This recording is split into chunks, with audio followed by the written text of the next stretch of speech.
Hello my dear students, welcome here. ఈరోజు మనం చెప్పుకోబోయేటువంటి one of the important topic is with reference to the person called as Rajendra, doctor Rajendra. So చాలా మంది పోటీ పరీక్షలకు prepare అయ్యే అభ్యర్థులు either గ్రూప్ 1 కావచ్చు, గ్రూప్ 2 కావచ్చు, సివిల్స్ ప్రిపేర్ అయ్యే అభ్యర్థులు చాలా రకాలైనటువంటి నిరాశ నిస్పృహలు కావచ్చు, లేకపోతే మేము సాధించగలం అనేటువంటి నైరాశ్యం ఉంటుంది. సో దానికి సంబంధించినటువంటి one of the motivational component we can say is Rajendra.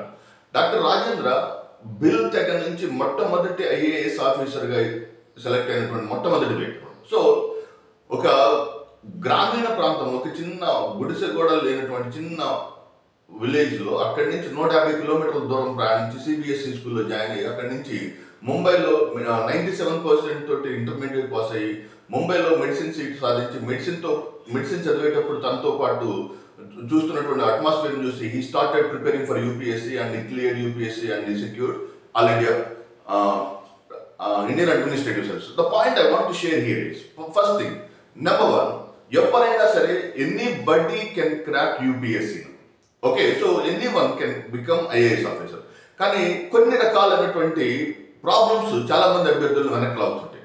So నా వాస్ట్ ఎక్స్పీరియన్స్లో నేను అబ్జర్వ్ చేసింది one of the thing is rigidity అంటే సో ఒకటే మోసధోరణి ప్రిపరేషన్లో వెళ్ళిపోవడం. అంటే ఫర్ ఎగ్జాంపుల్ ఏదైనా ఒక particular component, for example polity లేదా హిస్టరీ లేదా సైన్స్ అండ్ టెక్నాలజీ తీసుకున్నాం. సైన్స్ అండ్ టెక్నాలజీ ప్రిపేర్ అయ్యి వెళ్ళే ప్రాసెస్లో అదే మోసధోరణితో కూడినటువంటి క్వశ్చన్ అండ్ ఆన్సర్ ఫార్మాట్కి అలాగే స్టిక్ అని అవ్వకూడదు. ఓకే, ఎగ్జామినేషన్ యొక్క డైనమిక్స్ మారిపోతూ ఉంటాయి.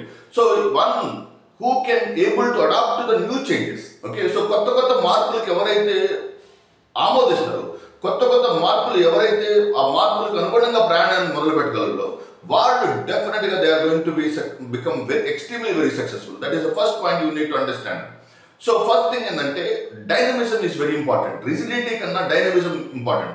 అంటే for example let us say ఈ ఇన్కాయిస్ అనే ఒక టాపిక్ తీసుకొని ఇన్కాయిస్ అనే ఒక టాపిక్ని క్వశ్చన్ అండ్ ఆన్సర్ ఫార్మాట్లో కాకుండా వాస్ట్గా చదివి క్వశ్చన్కి అనుగుణంగా దాన్ని అడాప్ట్ చేయడం. సో పావర్టీకి సంబంధించిన క్వశ్చన్స్ కావచ్చు, అన్ఎంప్లాయ్మెంట్కి సంబంధించిన అంటే question to answer format, but దానిలోని ఎసెన్స్ తీసి క్వశ్చన్ వేరే రకంగా వచ్చినా కూడా అంతే సెగ్మెంట్లో ఎస్టాబ్లిష్ చేయడం. ప్రత్యేకించి మెయిన్స్ ప్రిపరేషన్లో పర్ఫెక్షన్ కన్నా కూడా generalistic approach is very important to most of the aspirants అనమాట. అది అందుకనే యూపీఎస్సీ ఆస్పిరెంట్స్ గ్రూప్ 1 సక్సెస్ అవ్వడానికి one of the reason is nothing but ఆ జనరలిస్టిక్ అప్రోచ్ ఉంటుంది. ఓకే, సో ఏదైనా ఒక టాపిక్ తీసుకుని క్వశ్చన్ అండ్ ఆన్సర్ ఫార్మాట్లో కాకుండా ఏదైనా వాల్యుబుల్ 5-6 పాయింట్లని వాటిని కాంప్రహెన్సివ్గా కవర్ చేయడం అనేది one of the important thing. So that is called as what? Dynamism.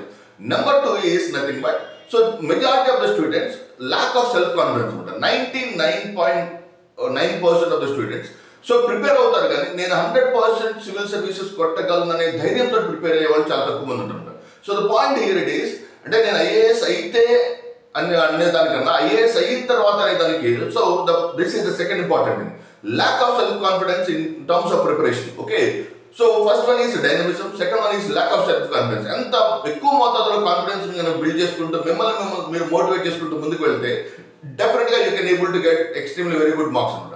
అంటే ప్రిపరేషన్ చాలా వ్యాస్ట్గా అవుతుంది. Third important segment is nothing but మనస వాచ కర్మణ.